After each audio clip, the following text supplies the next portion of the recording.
នេះជាវីដេអូដែលខ្ញុំទៅច្រមុជត្រីយប់ហើយក៏ជួបសត្វក្របីលេងទឹកហើយក៏ជួបក្រពើភ្នំហើយក្រពើភ្នំគេថាធំមែនតើចូលទៅ30គីឡូទៅ40គីឡូហើយត្រីរបស់យើងក៏គេថាក៏ច្រើនណាស់ដែរម្នាក់ខំប្រមុជអ្នកខ្លះខំមុជមកបាញ់ទៅបានមកព្រួញ2អ្នកខ្លះក៏បាញ់បានមកព្រួញហើយចំណែកអ្នកខ្លះវិញក៏បាញ់ដាក់ចូលក្នុងអាវហើយក្នុងអាវចូល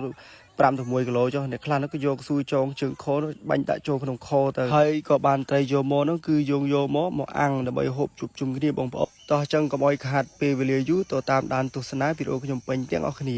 បាទសួស្តីអ្នកទាំងអស់គ្នាបាទគឺខ្ញុំចេញដំណើរពីរង្វង់ថ្មបាំងទៅខ្ពស់ទៅកាន់តំបន់អារ៉ែងហៅថាឃុំជំនាប់ហើយខេត្តនេះឃើញថាទេសភាពតាមផ្លូវរបស់យើងគឺថាស្អាតមែនតើដោយសារតែបានភ្លៀងធ្លាក់មួយមេពីរមេអញ្ចឹងឃើញថាថ្មនៅដើមឈើតំណាំអញ្ចឹងដុះពណ៌ខេបេតុងបដ ாய் ប្រហែលនិយាយពីចំណែករឿងផ្លូវវិញគឺថាម្ដុំច្រាំងតឡាចហ្នឹងគឺថា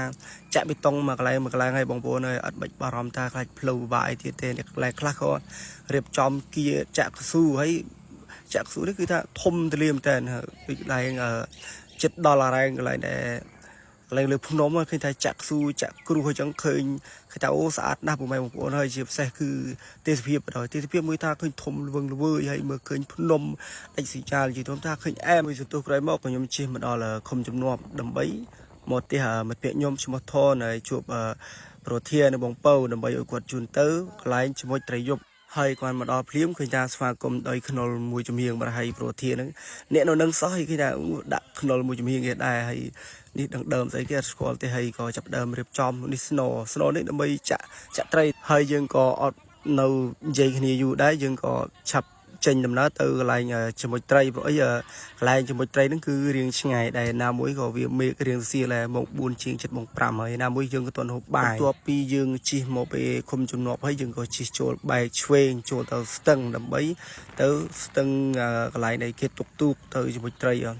យើងត្រូវដល់ឯស្ទឹងនោះយើងក៏ជិះទូកទៅលើទៀតហើយយើងក៏ជិះមកបន្តិចមកដល់កន្លែងមកស្ទឹងក៏យើងទុកម៉ូតូនៅហ្នឹងហើយមាន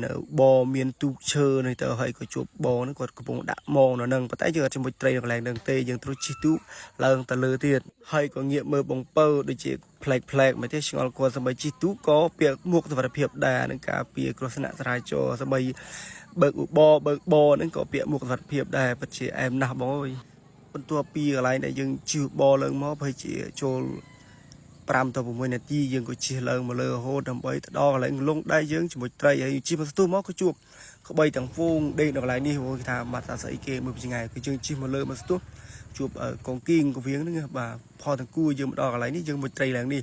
មកដល់មកបានស្វាគមន៍ដោយមេតំបន់មួយប៉ុណ្ណានៃចូល40គីឡូទៅ50គីឡូធំណាស់បងប្អូនហើយផ្ទុយគេនៅក្នុងទឹកឯខ្លួនគេលើកជាធំមែនបងប្អូនហើយយើងមកដល់ខាងលើបន្តិចមកក៏ជួបបងមេរាប់ដីប្រពន្ធគាត់ហ្នឹងក៏ដាក់មងទុកហ្នឹងទៅហើយយើងក៏រៀបចំទុកទូកហ្នឹងទល់មុខកន្លែងដែលយើងនេះកន្លែងដែលយើងឈប់នេះគឺទល់មុខកន្លែងដែលគាត់ស្នាក់គាត់ដេកដែរយើងក៏ប្រចិត្តបោះតង់ចងរឹងដេកនៅកន្លែងស្មៅពណ៌បេតុងនេះទៅហើយនិយាយបានថាពុកម៉ែបងប្អូនអើយកន្លែងនេះគឺថាស្មៅពណ៌បេតុងស្អាតម្យ៉ាងដែរនិយាយថាឃើញថាតំណងយើងបន្ទាប់ពីបន្តិចមកបងពៅក៏ទទួលគ្នាយើងទៀតដោយសារតែជិះមកបងមិនជាតិអស់ទេហើយខ្ញុំក៏មកដល់កន្លែងមុនក៏រៀបចំកាច់អស់ហ្នឹងដើម្បីប្រកាសភ្លើងដាំបាយចាំប្រកួត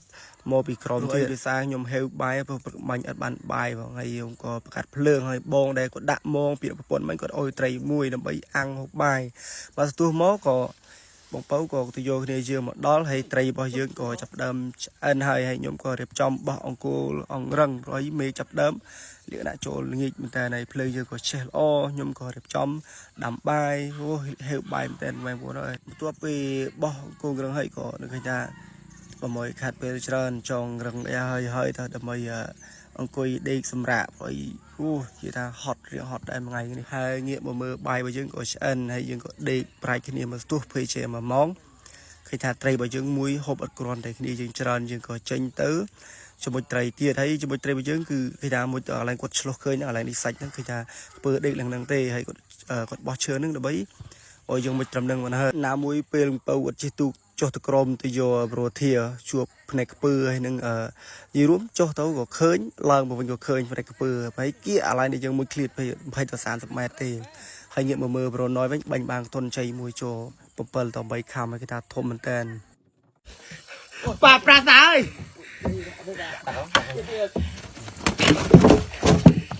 ត្រីណ៎ណា